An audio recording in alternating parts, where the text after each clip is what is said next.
언급할 사건은 당연히 가장 핫한 국민의당 제보자 조작 사건.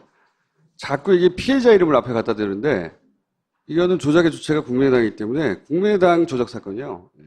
일단 제목부터 바꿔야 된다고 보고 이제 지금 모든 언론의 관심사는 단독범이냐, 공범이 있느냐, 지지자가 있느냐 이거에 꽂혀 있는데 그것도 물론 중요하죠. 중요한데 저는 주목하는 지점이 좀 다릅니다. 뭐냐면 5월 5일 날 기자회견을 하면서 당시 녹취록의 일부를 그때 공개를 했었어요.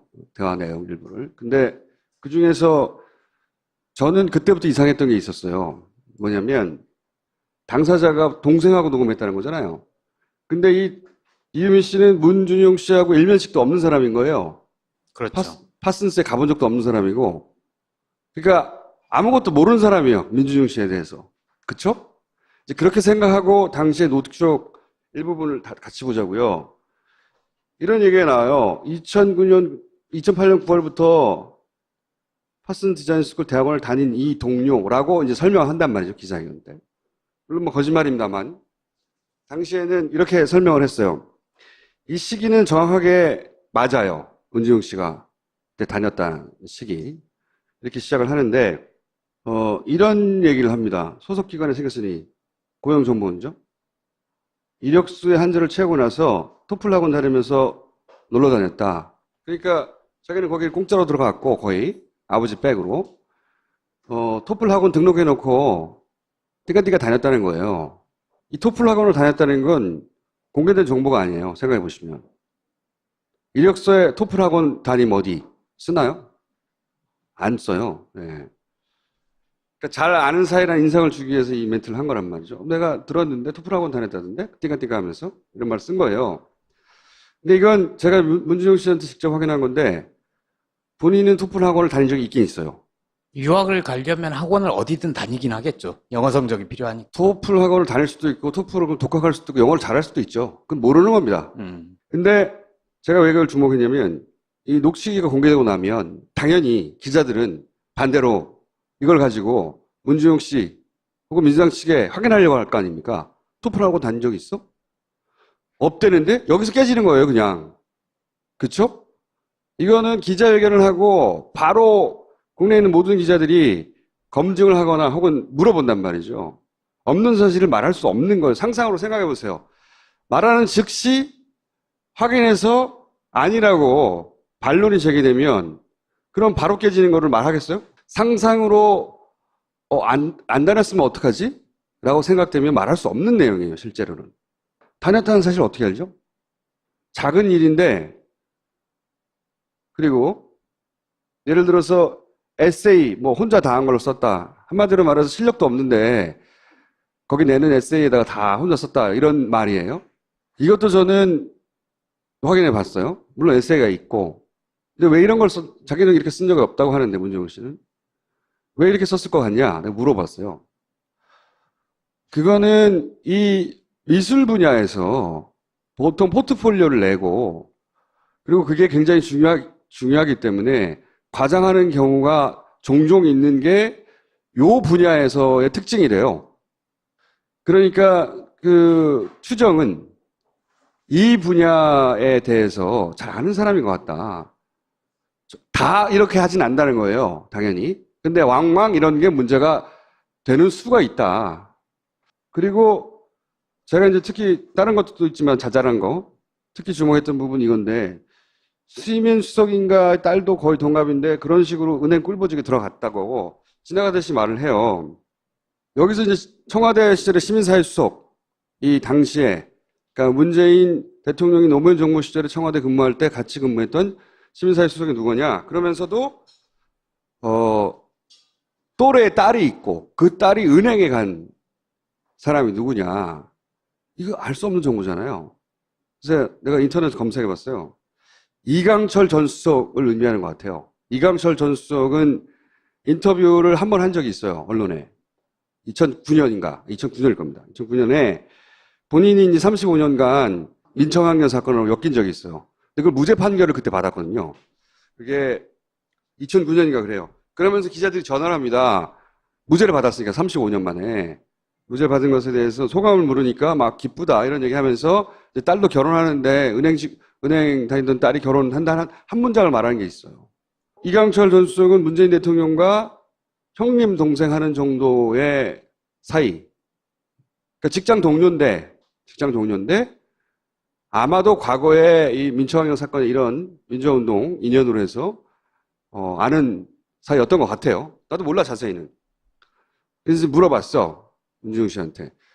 여기서 시민사회 수석이 누구를 지명하는지 아느냐? 모른다. 그럼 이강철 시민사회 수석을 아느냐? 모른다. 이강철 시민사회 수석에게 딸이 있다는 걸 아느냐? 모른다. 딸이 은행을 다니는 걸 아느냐? 모른다. 딸이 거의 뭐 또래인 걸 아느냐? 당연히 모른다. 본 적도 없고 모른다는 겁니다. 전혀.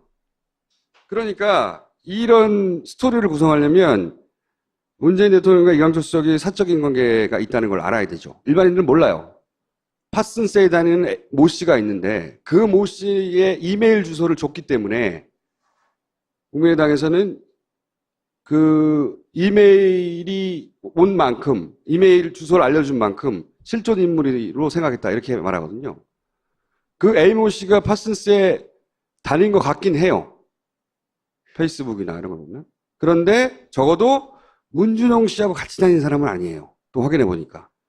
문준용 씨하고는 자기하고 같이 그 대학원에 들어간 사람 한국 사람 6명인데 그중에 김 씨는 없다. 김모 씨거든요. 나중에 그러니까, 문준용 씨 친구가 얘기를 했었죠. 그렇죠. 6명이라고 얘기했고 이 사람은 아닌 것 같다. 당사자는 나밖에 없는데 나는 얘기한 적 없다 이렇게 그렇죠. 얘기를 했죠. 조건에 맞는 사람. 그때 김 씨라는 말이 안 나왔어요. 근데 김 씨라고 이제 얘기가 나왔거든요.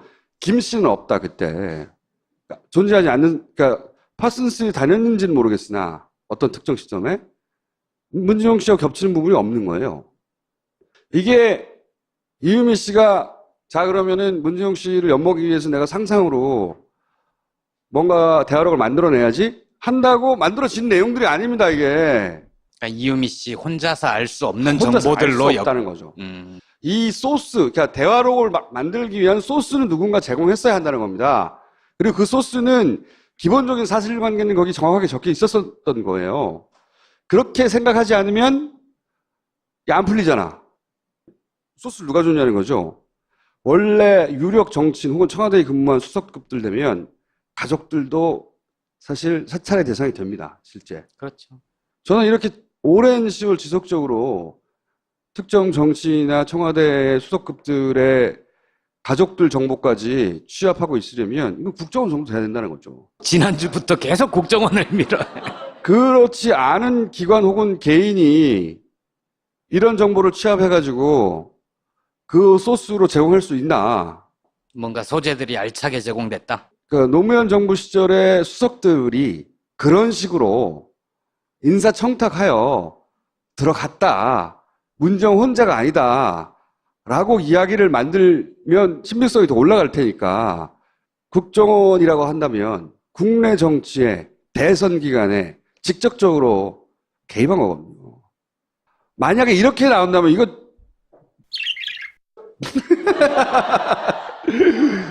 그래서 저는 이 제목에 주목해야 된다고 본다는 겁니다. 그 제보를 굳이 자유한국당에 갖다 주지 않고 국민의당을 통해서 제기하게 했다. 자유한국당에 이게 안 갔다는 보장은 없죠.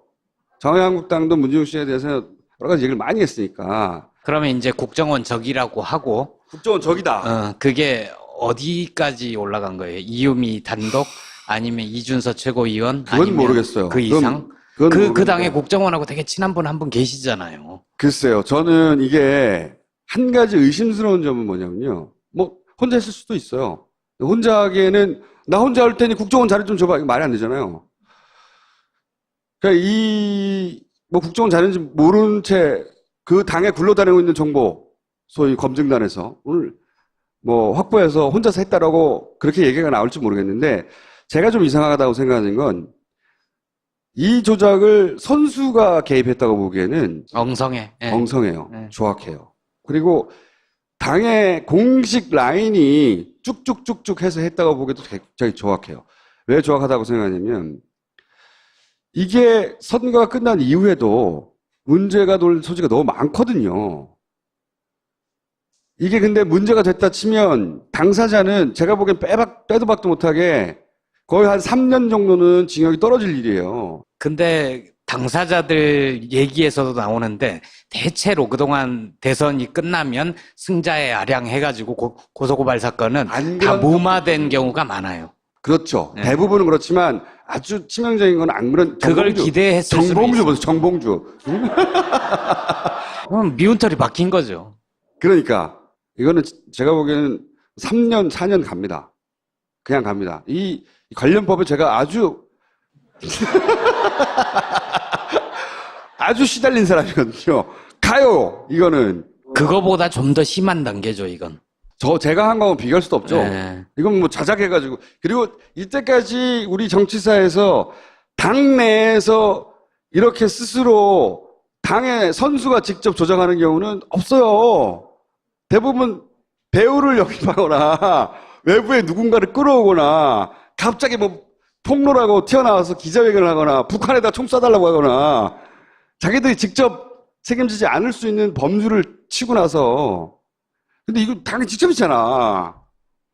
그래서 제가 보기에는 그 국민의당의 소위 올해 선거를 치른 경험이 있는 선수들급에서 했다고 보기에는 참 너무 위험하다. 어설프고. 라는 생각 하나. 또 하나는 이 이유미 씨의 이제 히스토리를 쭉 거슬러 올라가 보면 결국은 그 안철수 전 대표가 이 정치인이 아닌 시절에 맺었던 인연이에요. 민간인 대 민간인으로. 그때 청춘 콘서트하고 전국을 돌아다니고 대학원 제자. 네, 대학원에서 이제 알게 되었고 청춘 콘서트를 한다고 하니까 교수가 아마 갔거나 혹은 뭐 도움을 요청했거나 거기서도 관계가 맺어진 거예요. 굉장히 오래된 관계입니다. 그러니까 정치인이 되기 전에 맺었던 믿을 수 있는 관계죠. 그런 관계고 그런 관계라면 이거는 완전히 추정이긴 하지만 혼자만의 그런 관계라면 그 전에 왜 언론에 잠깐 등장했던 뭐 서초동 팀, 비선 라인 이런 얘기가 잠깐 등장했었어요. 그 라인과도 연결고리가 있을 수 있다. 그러니까 비선 라인이라는 게 결국은 정치에 입문한 이후에 알던 사람, 정치인 조직이 아니라 그 전에 알던 사람과 알던 사람의 조직이거든요. 실제 가깝고 그것과 관련이 있지 않을까? 이분도 여수에서 예비 후보로 등록하고 정치인이 되려고 했던 그렇죠. 사람이에요. 그건 이제 자기가 신뢰하는 사람이니까 정치적으로 기회를 주려고 했던 거겠죠. 근데 그걸 이제 돌파하지 못하고 본인은 예비 경선에서 예비 후보 단계에서 떨어졌지만 그걸 2번이나 시도했거든요. 그러니까 믿는 사람이라는 거죠. 믿는 사람. 네. 그래서 저는 공식 라인과 비선 라인 모두 다 소위 공범이냐 뭐 혹은 뭐 지시자가 있느냐를 따져봐야 된다. 하지만 그보다 훨씬 관심 있는 건 저는 누가 줬냐. 누가 줬냐를 아무도 안 따져서 전 누가 줬냐도 굉장히 중요하다고 생각합니다. 이거는 사실이라면 그 준 사람이 대선에 정치에 가장 큰 판에 아주 적극적으로 개입한 겁니다. 누가 직접 갖다 주지 않아도 사무실에 툭 떨어져 있거나 우편으로 왔는데 열어보고 으악? 이런 게 있어? 이럴 수도 있어요. 그런데 그런 제보를 그러니까 100개를 제보받으면 그중에 1개를 말할 수 있을까 말까예요. 왜냐하면 그럴듯한데 확인할 수가 없어. 왜? 그 사람 말뿐이거든요. 근데 이건 당사자 말도 아니잖아. 그냥 녹취록이 왔는데 이 녹취에 등장하는 사람하고 아무도 통화를 못 해봤어. 그러니까 최소한 확인을 했어야 되는데 며칠 안 남았고 야 이거 얘기된다 하고 확 지른 거죠. 그거는 국민의당의 책임을 물어야 되는 거고 지금 이 순간까지 안철수 전 후보가 아무런 얘기를 안 하고 있잖아요. 그거 뭐 모든 언론에 따지고 있으니까 저는 요 정보를 누가 줬느냐 굉장히 중요한데 누가 줬느냐 그 공작적 정보 위에 기반한 공작인 거거든요. 말 어렵다. 공작적 정보 위에 기반한 공작이라고. 그 토대해야 되는 정보 그걸 따져야 된다. 그래서 그들을 토벌해야 한다. 아, 참.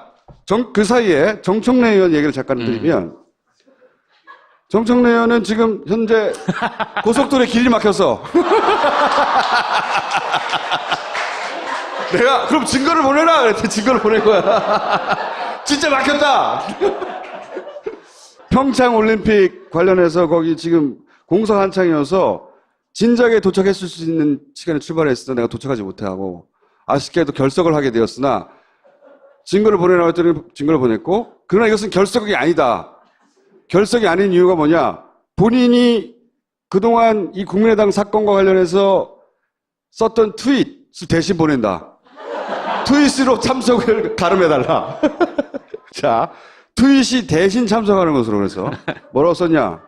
정치적 특검이라는 정말 몰랐을까? 뭐 이런 얘기하고, 방귀 청년 특검을 두고 나오셨습니다. 통과 생각하십니까? 딱 하십니다.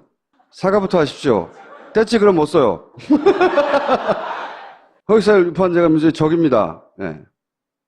박진원 입을 계속 주목하겠습니다. 박노니? 복싱하십니까? 당이 코너에 몰리자 특검 카드를 들고 나오셨습니다. 공격의 재생이 방어라는 복싱 해설자 말을 믿고 그러십니까? 그러기 상태입니까? 사과하십시오. 안철수 씨 한마디 해야죠. 안철수입니다. 저하고는 상관이 없는 일입니다. 저는 모르는 일입니다. 저는 세종시를 헌신한 사람이 이런 국정을 추방해야 합니다. 저는 5년 후에 다시 재출마할 겁니다. 더 드릴 말씀은 없습니다. 이게 예언이에요. 이렇게 할 거라고. 말도 안 되는 예언이죠. 덜덜던 이유는 선거법 위반 사항이다. 선거법 위반 사항은 유죄가 확정되면 100만 원 이상이면 국회의원이면 전부 다 배지가 날아간다. 사실 국민의당에서는 의원급이 단 한 사람에서 연루되면 그 후폭풍도 어마어마하지만 의원도 날아가기 때문에 예, 굉장히 큰 사건이죠. 여기 나오셨던 이용주 의원도 얘기가 네. 나오고 있죠. 그 녹취록을 들었느냐 안 들었느냐 이거 가지고 이용주 의원이 이걸 사전에 알았을까, 조작 사실을 몰랐을 개연성이 굉장히 크죠. 그거는 저도 그렇게 생각해요. 검찰 출신으로 이것이 만약에 조작인 게 드러나면 조작인 게 확인되는 건 사실 어려운 일이 아니에요. 왜? 파슨스에 다녔다고 하는 김모 씨의 이메일 주소, 페이스북에 있는 이메일 주소, 그 이메일 주소로 메일을 보내서 당신이 그랬냐고 물어보면 되잖아요. 사실 국민의당이 특검을 주장하는데 말이 안 되는 게요. 정말로 특검이 하고 싶고 특검을 해야만 하는 중대한 사안이었으면 대선이 끝나고 나고 50일 동안 그 사람한테 왜 확인 안 해봤어? 진작에 확인해봤어야지. 메일 보내고 아니면 뉴욕에 누구 보내든지. 어려운 일이 아니에요. 확인해보려면 페이스북도 있고. 안 해봤다는 거 아니에요. 그래놓고 갑자기 특검이야. 말도 안 되지. 근데 이용주 의원이 최소한 과장하거나 확인되지 않은 걸 말한 건 있어요. 복수로부터 확인하였다. 이런 이야기들. 복수는커녕 당사자한테도 확인이 안 된 거잖아. 이 대목에 대해서는 본인도 제가 보기에는 도의적 책임을 넘어서는 법적 책임을 묻게 되는 상황이 올 수도 있어요. 왜 그렇게 말했냐고. 물론 뭐 본인은 이것뿐만이 아니라 다른 여러 가지 정황상 뭐 이렇게 말할 수도 있는데 어쨌든 이 건을 여러 사람을 통해 확인했다는 거는 사실이 아니니까.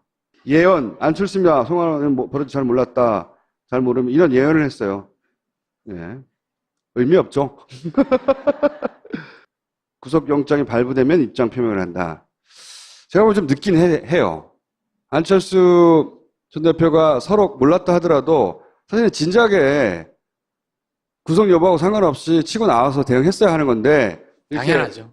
왜냐하면 지난 박선숙 의원이 연루됐다고 해서 무죄가 났긴 했지만 그 횡령 사건이 있었잖아요. 그때는 형이 확정되거나 검찰에서 입장 발표하지 않았는데도 얘기했거든요. 신속하게 해야 된다고 보는데 왜 이렇게 미적거리는지 모르겠네. 정청래 입장은 입장 표면도 법원 판단에 따라 수의적으로 하겠다는 건가? 그럴 거면 대법원 판결을 기다렸다 하는 게 좀 더 완벽하지 않을까? 계산하지 화끈하게 해라. 예. 누구나 할 수 있는 이야기죠. 끝! 자, 이것으로 정청래 의원의 출연을 마치겠습니다. 박수 부탁드립니다.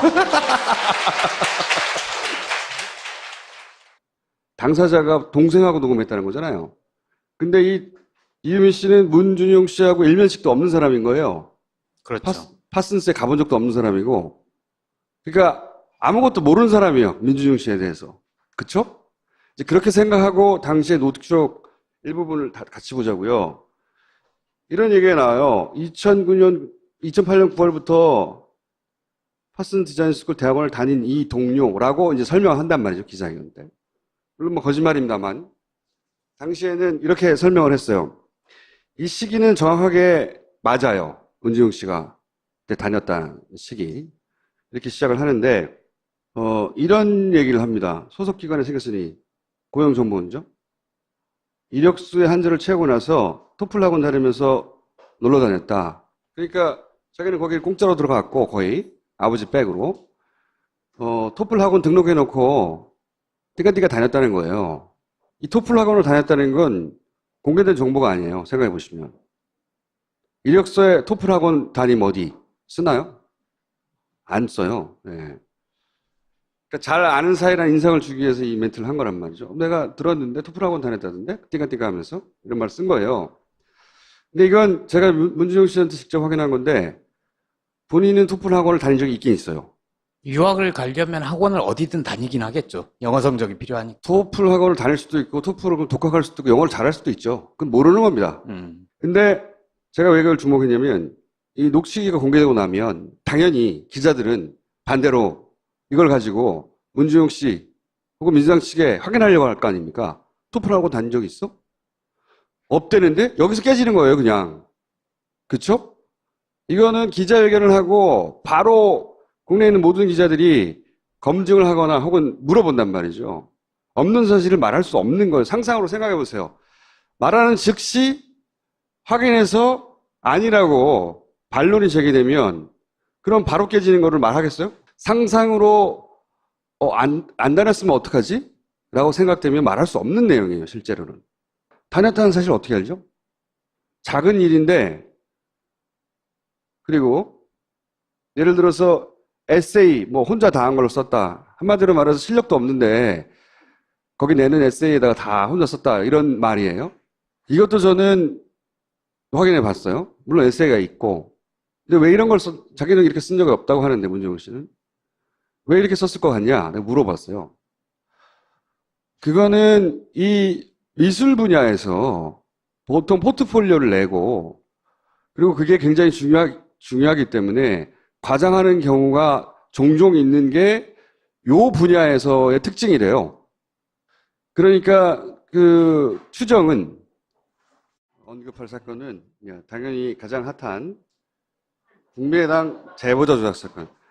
자꾸 이게 피해자 이름을 앞에 갖다 대는데 이거는 조작의 주체가 국민의당이기 때문에 국민의당 조작 사건이요.